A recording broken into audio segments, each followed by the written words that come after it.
Seja bem-vindo a mais um episódio da série de estudos O Verbo se fez carne.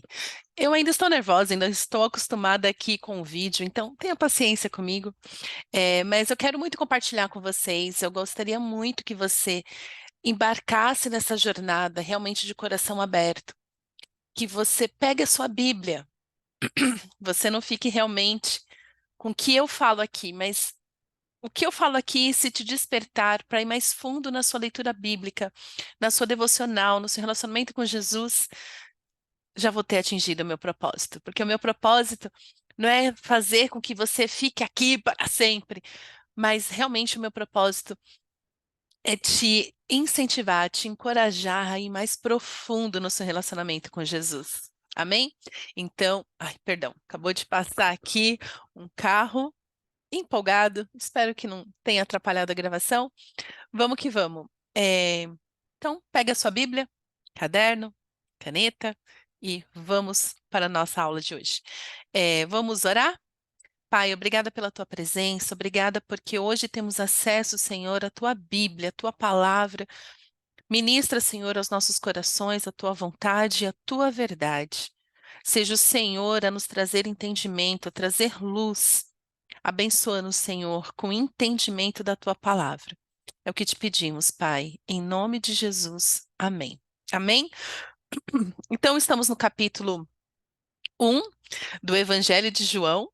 Já lemos até o verso 15 ou até o verso 14, que é justamente o verbo, né? O verbo é o versículo que dá sentido aqui para a nossa série, que é o verbo se fez carne. Afinal, quem é este Jesus que se fez carne? E a porção de hoje que nós vamos ler está desde o verso 15 até o verso 31. E eu vou ler na Almeida Revista e Atualizada, ok? Então, acompanhe aí comigo essa Bíblia bonita. Show.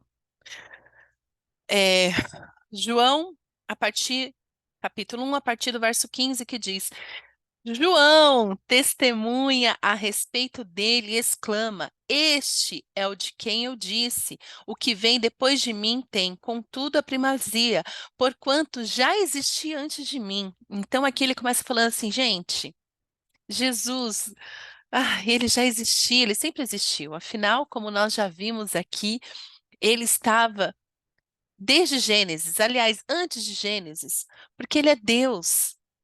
Tudo que se formou veio por meio dele. Ele sempre esteve desde o princípio. Ele estava com Deus, porque ele é Deus. Ok? Verso 16. Porque todos nós temos recebido da sua plenitude e graça sobre graça. Aleluia. Porque a lei foi dada por intermédio de Moisés. A graça e a verdade vieram por meio de Jesus Cristo. Então, é, espero que você já tenha lido, mas você sabe da lei de Moisés, né? A lei que foi dada para o povo ali no Monte Sinai, quando o povo saiu do Egito, depois de anos, né? Depois de séculos, depois de 400 anos de escravidão no Egito, eles saíram do Egito com sinais e maravilhas, Deus os resgatou, Deus os libertou, e ali no deserto, antes de chegar na Terra Prometida, Deus deu para eles leis, né? Então, a lei veio por intermédio de Moisés. Mas, né? Aqui não tem o mas, né? Assim, a graça e a verdade vieram por meio de Jesus Cristo. E é isso que nós hoje temos acesso a essa graça, a essa verdade. É por isso que mais para frente, neste mesmo evangelho, Jesus diz: Conhecereis a verdade os libertará. Ou seja, quando você conhece Jesus de todo o seu coração, como nós vimos no episódio anterior, o novo nascimento, este conhecimento profundo de Jesus, essa entrega. Aí a verdade, você é liberto. Jesus é tudo que nós precisamos, tudo que nós precisamos está em Jesus. Toda a graça que nós precisamos para que os nossos pecados sejam perdoados, sejamos curados está em Jesus, e a verdade que nos liberta está nele.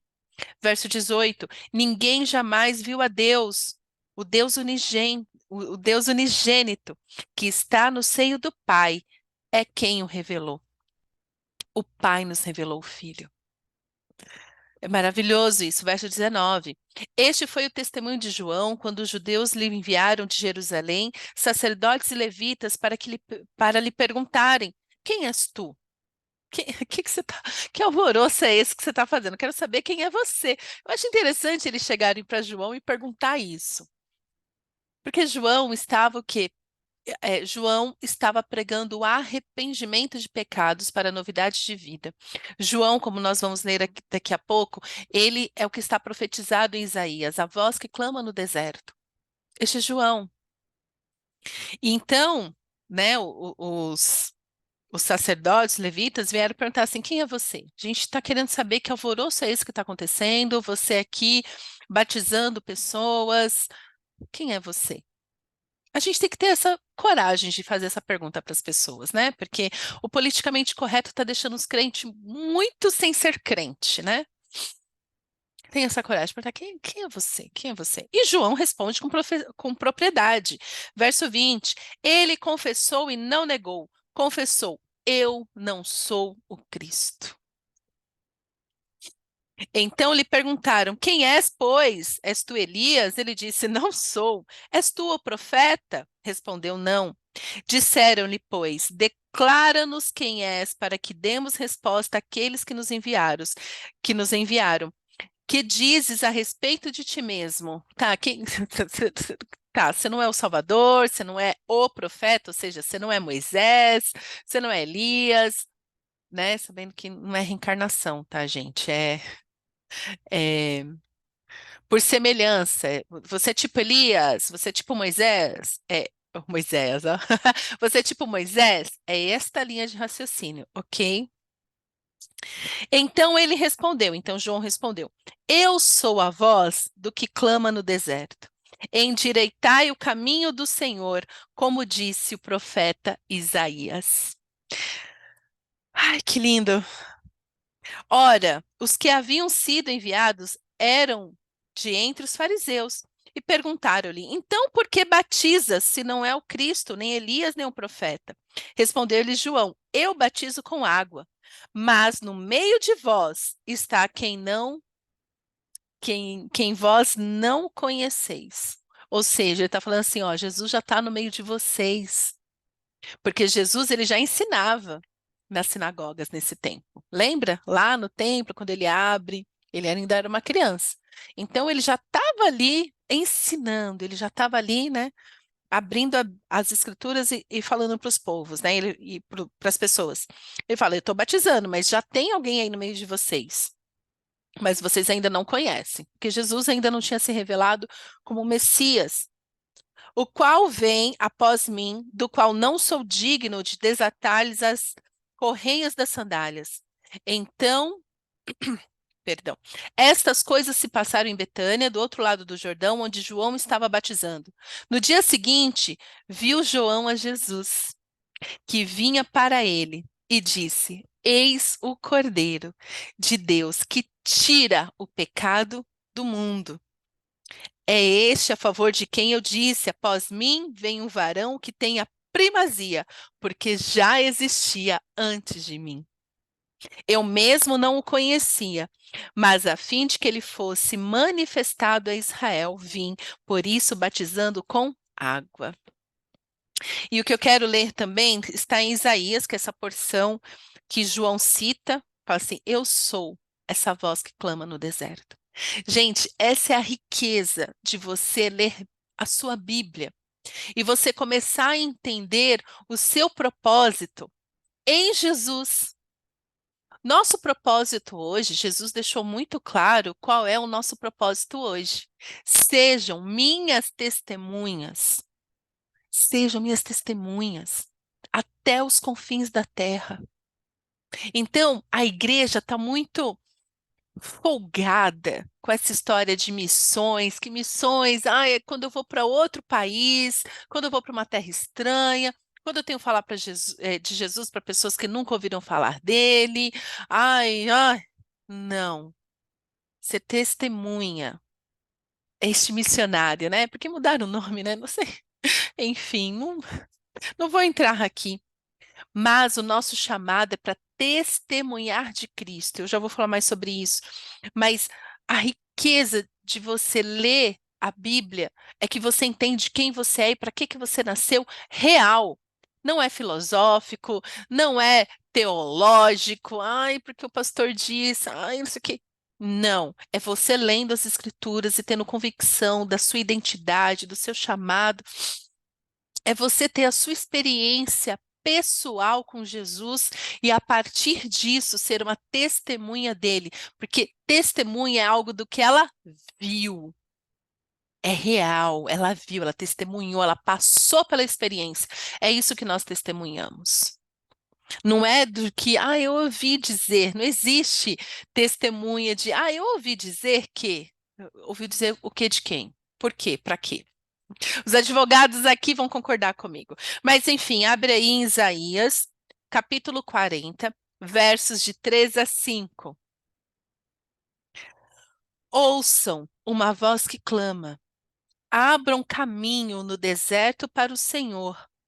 Preparem para o nosso Deus uma estrada reta na terra desolada. Aterrem os vales, nivelem os montes e as colinas, endireitem as curvas, tornem planos os trechos acidentados. Então a glória do Senhor será revelada e todos a verão.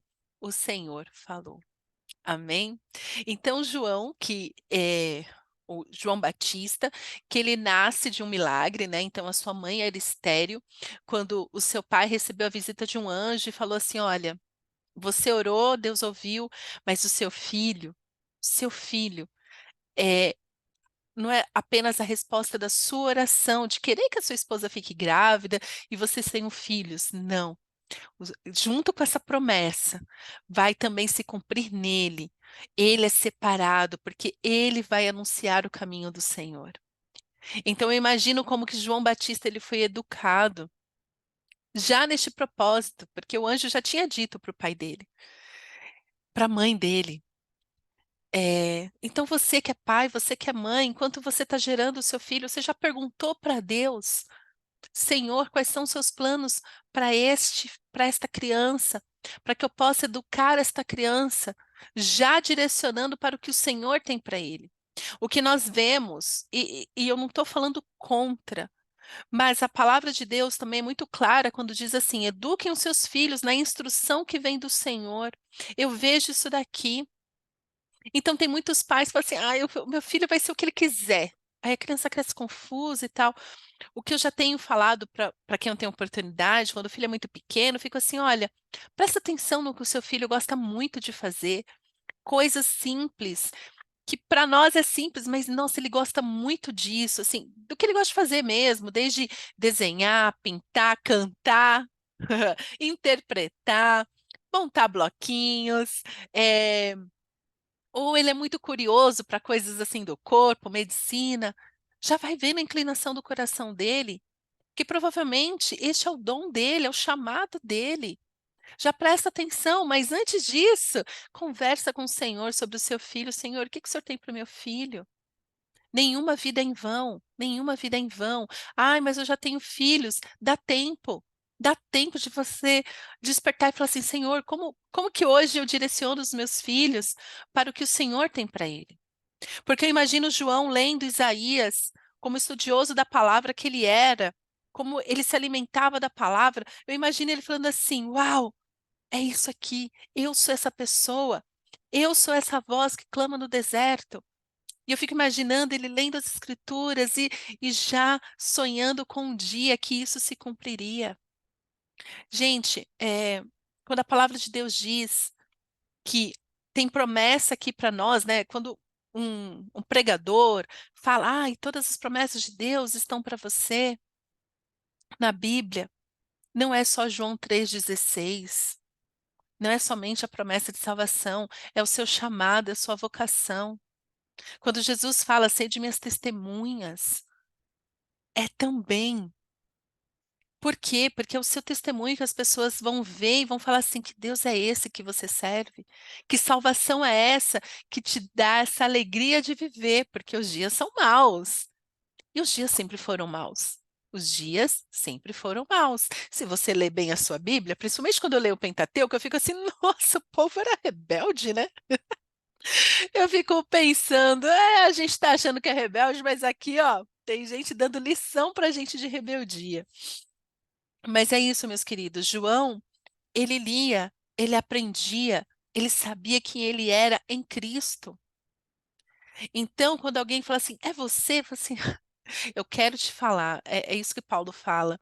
Esteja sempre pronto para falar do motivo da sua esperança, da sua fé. João Batista estava mais do que preparado, porque chegaram para ele e falaram assim: Você é o Cristo? Porque já estavam vendo os milagres na vida das pessoas. Qual é o maior milagre que pode acontecer na vida de um ser humano? Calma que tem um helicóptero passando aqui. Espero que. Qual é o maior milagre na vida de um ser humano? O maior milagre na vida do ser humano se chama arrependimento.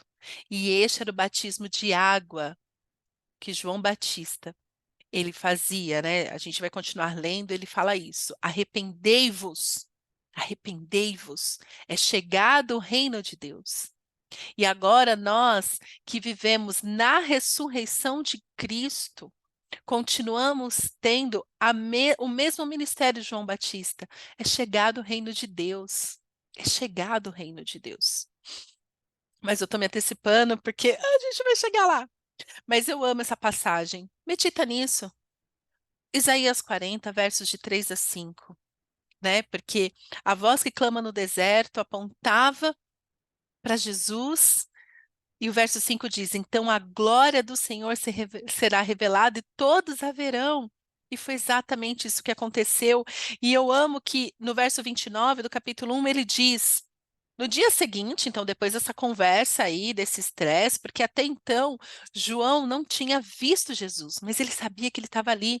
Porque lembre-se, né? João Batista conheceu Jesus ainda no ventre, né? Lembra? Isabel e Maria são primas, né? Então Maria fica grávida, vai passar um tempo com Isabel, inclusive é o anjo que fala para ela: Olha, sua prima Isabel, aconteceu um milagre com ela, ela está grávida. E ali, quando ela vai passar um tempo com Isabel, Isabel fica. João Batista, desde o ventre, já fica cheio do Espírito Santo, porque ali eles se encontram. É por isso que nós somos contra o aborto. Que desde o ventre a criança ali, ó, já estava cheia do Espírito Santo, já teve ali um mover e foi maravilhoso. Mas ele sabia que Jesus já estava ali, mas ele não tinha visto face a face. Mas ele cumpriu com o chamado dele, porque era tanta convicção que ele tinha.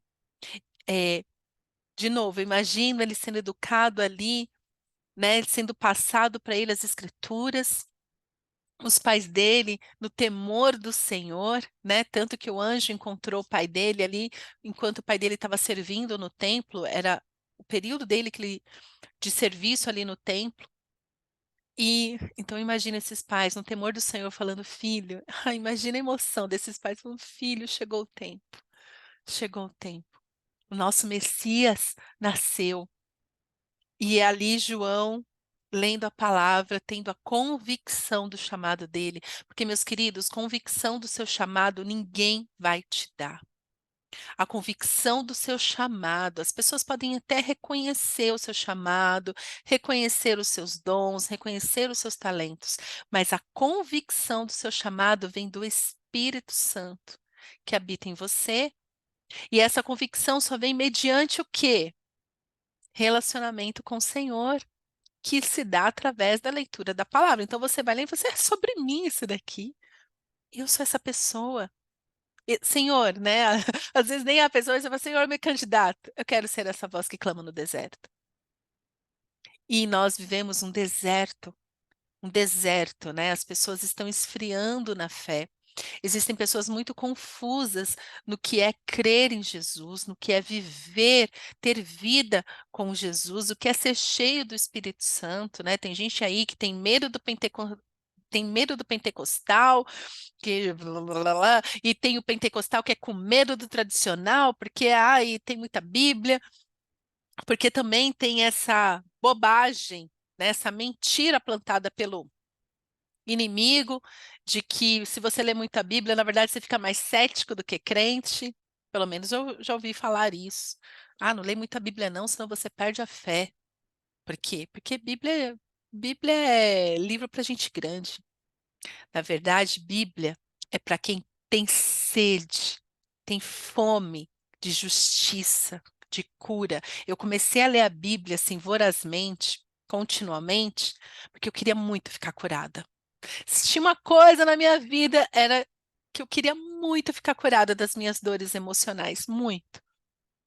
E eu te digo que na medida que eu fui lendo, o Senhor foi me curando, foi me libertando. Por quê? Porque eu fui me arrependendo. Não existe cura sem arrependimento. Então, João Batista é este, maravilhoso, que diz: Vocês estão querendo saber quem eu sou? Eu sou a voz que clama no deserto.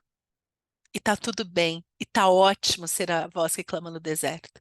Eu falo para Deus, eu falo, Senhor, tá ótimo, tá ótimo. Né? Eu só quero o que o Senhor tem para mim. Eu não quero sonhar nada além disso, porque o que o Senhor tem para mim já é grande demais. E no verso 29, né? Então ele diz, é, ele narra aqui, né? Lembrando que quem escreveu o Evangelho de João foi o discípulo de Jesus chamado João. Então, João falando de outro João. No dia seguinte, viu João a Jesus que vinha para ele e disse: Eis o Cordeiro de Deus que tira o pecado do mundo. Daria para a gente ficar mais umas boas horas só falando que desse tirar o pecado. Jesus tira o pecado. Por isso que a palavra de Deus diz que aonde abundou o pecado, superabundou o que? A graça. Onde abundou o pecado, superabundou a graça. Afinal, nós lemos aqui no verso 17, porque a lei foi dada por intermédio de Moisés, a lei é para você reconhecer o pecado. Não anule a lei da sua vida. O Pentateuco é super importante para a sua vida de crente. A lei é para você dar nome para os seus pecados. A lei é para você ter discernimento quais comportamentos agradam a Deus e quais comportamentos não agradam a Deus. Ok? Então, a lei foi dada por intermédio de Moisés para você o quê? Já ficar atento. Porque sempre foi sobre agradar a Deus, sempre foi sobre amar a Deus em primeiro lugar. Por isso que o primeiro mandamento é: amarás o Senhor seu Deus de todo o seu coração, com toda a sua alma, com todo o seu entendimento, com toda a sua força, ou seja, tudo que você tem, você vai amar a Deus. Então a lei, ela veio para nos dar. E a graça e a verdade vieram por intermédio de Jesus. Por isso que Jesus é o Cordeiro de Deus que tira o pecado do mundo. E, do mundo, né? Tem gente aí que gosta de ficar filosofando. Ah, então é do mundo. Você faz parte do mundo. É. O primeiro mundo que Jesus quer tirar o pecado é o seu mundo particular. Ele tira. Por isso que não casa a ideia que muitos romantizam de que você é crente, mas tudo bem você viver em pecado. Não casa. Então Jesus fez o que na tua vida? Se Jesus tira o pecado, por que que você ainda está pecando? Precisamos falar de novo sobre o quê? Um novo nascimento. Precisamos rever aí, né? Então, essa geração de, ai, aceitei Jesus, tá tudo lindo. Amado, amada, vamos, vamos com calma. Por quê? Porque Jesus, ele tira o pecado do mundo. Isso não é filosófico. Isso não é teológico. Ah, é uma teoria. Ah, é uma. Ai, foi colocado aqui é só porque Jesus é muito lindo. Então, tudo que é Jesus é perfeito, mas eu sou imperfeito, né? Tem crente que gosta disso, ai, que eu sou imperfeito e Jesus sabe. Primeiro mundo que Jesus quer tirar o pecado é do seu mundo, é da sua vida, porque é numa junção de muitas pessoas, onde Jesus entra e tira o pecado. Quando Jesus tira o pecado, nós começamos realmente a viver em santidade, porque é para isso que existia a lei. Já era para o povo andar em linhas retas, andar em santidade, sejam santos, porque eu sou santo. Deus já falava isso desde Moisés, desde sempre. Então Jesus vem, tira o pecado para que a gente possa viver mais ainda. Isso, viver de verdade. Então, eis o Cordeiro de Deus, de Deus. Então, o Deus encarnado, o Verbo que se fez carne e habitou no meio de nós, é este Cordeiro. Então, Deus envia o seu Filho primogênito para tirar o pecado do mundo. Isso é muito forte. Isso é muito poderoso. Porque você acha que Deus ia mandar o filho dele na cruz, o Cordeiro, para deixar você ter essa vida mais ou menos que você tem vivido, meu querido? Ô, minha amada, ô, meus queridos, pelo amor de Cristo, Jesus tira o pecado. Então, arrependa do seu pecado, por isso que a gente precisa da lei, para saber o que que você está pecando. Jesus não veio, tanto que ele fala: eu não vim anular a lei, eu vim cumprir a lei, eu vim mostrar para vocês como é que vive essa santidade que o Pai quer que vocês vivam. Verso 30, é este a favor de quem eu disse. Imagina o João olhando para Jesus falando: após mim vem um varão que tem a primazia, porque já existia antes de mim. Eu sei, Jesus, quem eu sou diante de ti. Tu és aquele, o início e o fim, aquele que era, que é e que há de vir. Imagina, que lindo, que lindo. E termina verso 31. Eu mesmo não o conhecia, mas a fim de que ele fosse manifestado a Israel, vim por isso batizando com água. Vim por isso batizando com água. Então, o mais interessante ainda é que o João Batista, ele tinha praticamente a mesma idade de Jesus, né? Tanto que eles se conheceram no ventre. Mas eu quero falar com vocês hoje sobre isso, sobre o seu chamado, é, sobre o seu dom, sobre você saber quem é. Leia a Bíblia e vai falando assim, porque a Bíblia, gente, ela abrange de tudo.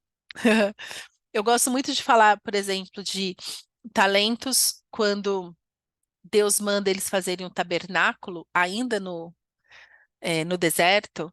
Deus fala assim: olha, chama aquele ali, porque eu dei, já o capacitei para toda boa obra das mãos, né? Então, para artesanato e tal. É, leia a Bíblia para você entender quem é você no reino, porque o reino precisa de você. E mais do que isso, o reino de Jesus é expandido de acordo com o seu testemunho. E o testemunho começa na sua casa. O testemunho começa nos seus relacionamentos íntimos. E não é você ser querido por todos, tá? Porque tem gente que vai te rejeitar. Porque a sua luz tem que incomodar as trevas. A sua vida em retidão tem que incomodar quem anda no caminho torto. Então não é agradar todo mundo, tá? Então tem essa, ai, seja testemunha, aí é o bonzinho, aí é o caridoso, aí é o legalzão. Não, ser testemunha, ser luz em meio às trevas. E vai incomodar. Vai incomodar quem gosta de andar nas trevas, vai incomodar quem ama viver no pecado, vai incomodar até mesmo o crente que quer ter uma vida mais ou menos. Ter uma vida, ai, você é muito rígido, ai, tudo você usa a Bíblia. Não é bem assim, porque a gente já está na graça. Aí você fala, por isso, porque eu estou na graça, é que eu tenho prazer em obedecer, porque é na obediência que eu me santifico. E eu quero mesmo andar em santidade, porque é na santidade que eu encontro com meu Jesus, que eu encontro com meu Pai. Agora, se tu não quer, meu amado, beijo, tá tudo bem. Cada um com seu cada um. Então, assim, quando você quer andar como o João Batista, tanto que ele vivia aonde? No deserto. Porque ele era legalzão? Você acha que as pessoas queriam ficar ouvindo de João o tempo todo que Jesus estava vindo, que o reino dos céus era chegado? Não, não. As pessoas iam buscar. procurar João Batista, porque eles sabiam que João Batista tinha algo diferente. Que quando eles passavam por aquele batismo, realmente era um compromisso de novidade de vida.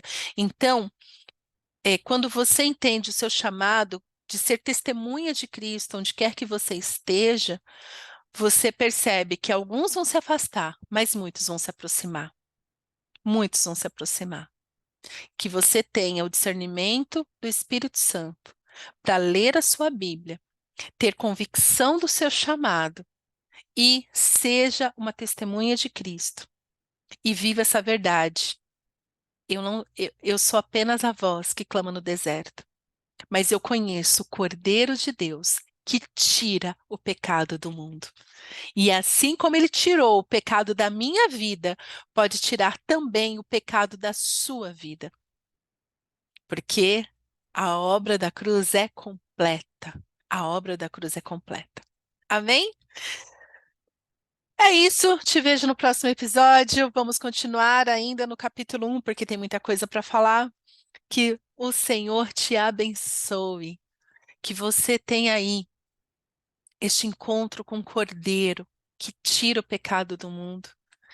E a partir disso, você seja essa testemunha avivada, feliz com Jesus, que vai ser luz que incomoda as trevas. Tem que incomodar mesmo, para que aqueles que querem viver na luz cheguem até você e falem: me conta mais sobre este Cordeiro tão maravilhoso.